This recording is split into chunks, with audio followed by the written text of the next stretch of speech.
इधर उत्तर प्रदेश के फर्रुखाबाद में गुरुवार शाम को शुरू हुआ 23 मासूम बच्चों को बचाने का ऑपरेशन आधी रात के बाद हत्यारे की मौत के साथ खत्म हुआ। करीब 8 घंटे तक ये ऑपरेशन चला और इसके बाद पुलिस ने सभी बच्चों को सुरक्षित बाहर निकाल लिया।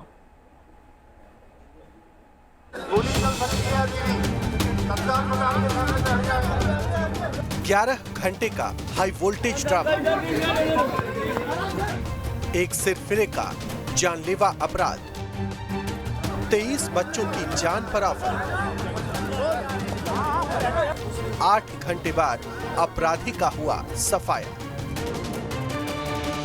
तारीख 30 जनवरी, वक्त शाम के करीब 5:30 बजे। जगह करथिया गांव, फर्रुखाबाद। फर्रुखाबाद के करथिया गांव के एक घर में जन्मदिन के नाम पर बच्चों को इकट्ठा किया गया था और जब असलियत सामने आई तो यूपी के साथ साथ पूरे देश में हड़कंप मच गया।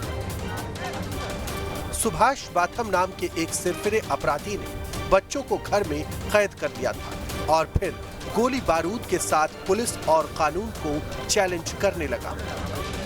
बच्चों को बंधक बनाए जाने की खबर मिलते ही पुलिस प्रशासन हरकत में आ गया। फर्रुखाबाद से लेकर लखनऊ तक हाई लेवल बैठकों का दौर शुरू हो गया। आनन फानन में बच्चों को बचाने के लिए पुलिस, एटीएस और एनएसजी को मौके पर रवाना किया गया और करीब 8 घंटे की मशक्कत के बाद आरोपी सुभाष को पुलिस ने घेर कर सभी बच्चों को सुरक्षित निकाल लिया। ये छोटे छोटे मासूम बच्चे हैं जिनकी आप तस्वीरें देखिए। अब इनके जो माँ बाप हैं उनको एक एक करके उनको सुपुर्द किया जा रहा है। ये देखिए, कुछ बच्चे इतने डरे सहमे से हैं कि वो लगातार रो रहे हैं।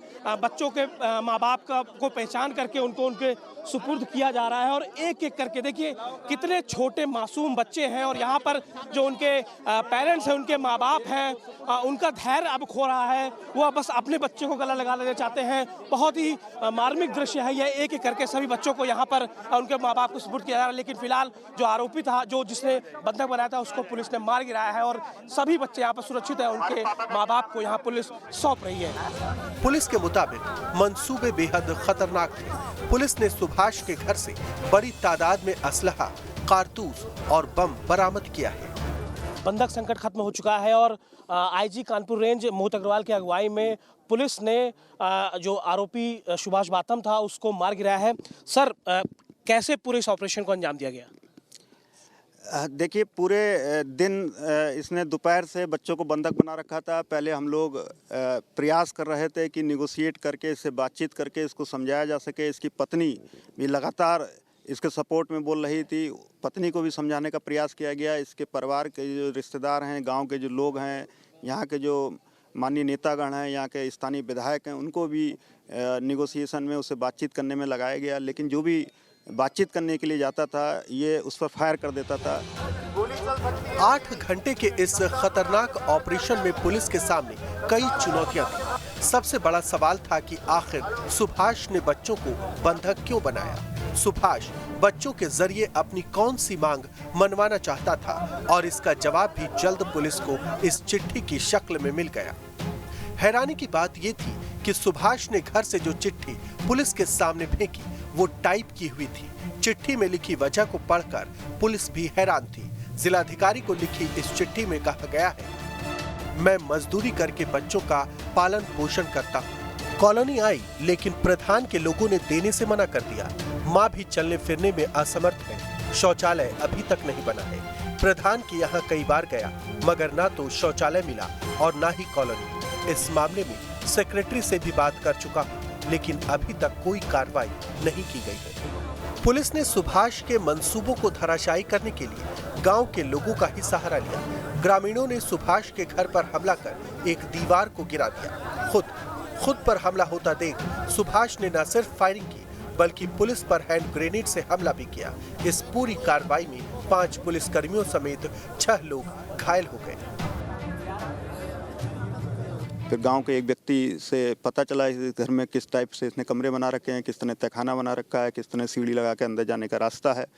उसके बाद जब पूरी परिस्थिति पुलिस ने समझ ली तब इस ऑपरेशन को अंजाम दिया गया। जैसे ही हम लोगों ने इसके गेट को तोड़ा, इसने दूसरे गोली चलाते हुए, बम फेंकते हुए पुलिस के ऊपर दूसरे गेट से भागने का प्रयास किया। जवाबी गोलीबारी में ये व्यक्ति मारा गया। गांव वालों के मुताबिक सुभाष बेहद शातिर किस्म का अपराधी था। सुभाष अपने रिश्तेदार की हत्या के आरोप में सजा काट चुका है। इस पूरी वारदात में सुभाष की पत्नी भी जख्मी हो गई, जिसने बाद में अस्पताल में दम तोड़ दिया। लेकिन इस पूरी वारदात के बाद सबसे बड़ा सवाल ये है कि क्या सिर्फ कॉलोनी और शौचालय के लिए सुभाष ने बच्चों की जिंदगी को दांव पर लगाया था? सुभाष ने घर में हथियार क्यों जमा कर रखे थे? फिलहाल पुलिस सभी बच्चों का मेडिकल कराने के बाद मामले के हर पहलू की जांच कर रही है। फर्रुखाबाद से अमित सिंह के साथ टीम न्यूज़ नेशन।